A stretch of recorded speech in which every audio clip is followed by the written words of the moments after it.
Pre મોન્સૂનની કામગીરીને લઈને કોર્પોરેટરની ફરિયાદ. ડ્રેનેજ સમસ્યા નહીં ઉકેલાતા કોર્પોરેટરે કહ્યું પાલિકામાં મંજીરા વિભાગ શરૂ કરો. પ્રી મોન્સૂનની કામગીરીને લઈને કોર્પોરેટરોની ફરિયાદ ઉઠવા પામી છે. સરથાણા ઝોનમાં મળેલી ડિઝાસ્ટર મેનેજમેન્ટની બેઠક મળી હતી. ડ્રેનેજ વિભાગના કાર્યપાલક ઇજનેર ભૈરવ દેસાઈ પર ફસ્તાડ પડી.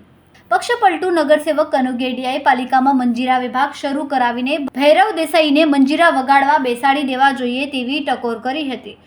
તેમના જેવા બેદરકાર અધિકારીને તાત્કાલિક પદ પરથી દૂર કરવા માંગણી પણ કરી હતી. બેઠકમાં મુખ્ય ફરિયાદો ડ્રેનેજ વિભાગની જ હતી. વોર્ડ નંબર 2 અને 3માં વારંવાર ડ્રેનેજ લાઇન ઉભરાવાની સમસ્યાને લઈને મુખ્ય રજૂઆતો હતી. કેમેરામેન સેનિલ વિરાણી સાથે વિશાલ છેઠા, માનવ પ્રભા ન્યૂઝ, સુરત. મારું નામ કનુભાઈ ગેડિયા, વોર્ડ 3, સુરત મહાનગરપાલિકા કોર્પોરેટર. ગઈકાલે પ્રી મોન્સૂન માટે જે એક મીટિંગ મળેલી, એ મીટિંગમાં મેં ટકોર કરી હતી કે જે અધિકારીઓ આળસુ હોય તેના માટે મંજીરા વિભાગ શરૂ કરવો જોઈએ અને એમાં તેમને મંજીરા વગાડવા માટે બેસાડી દેવા જોઈએ. કારણ કે અમારા વિસ્તારમાં હાલમાં ડ્રેનેજની ખૂબ જ મોટી સમસ્યા છે.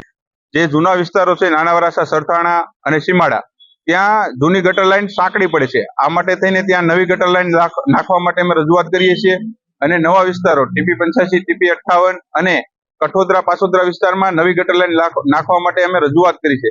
પરંતુ 3 વર્ષથી ડ્રેનેજ વિભાગના હેડ દ્વારા ફક્ત DPR બને છે એમ જ કહેવામાં આવે છે, પરંતુ કોઈ એક્શન લેવામાં આવી નથી. આથી આવા આળસુ અધિકારીઓ માટે મેં મંજીરા વિભાગ શરૂ કરવા માટે ટકોર કરી છે.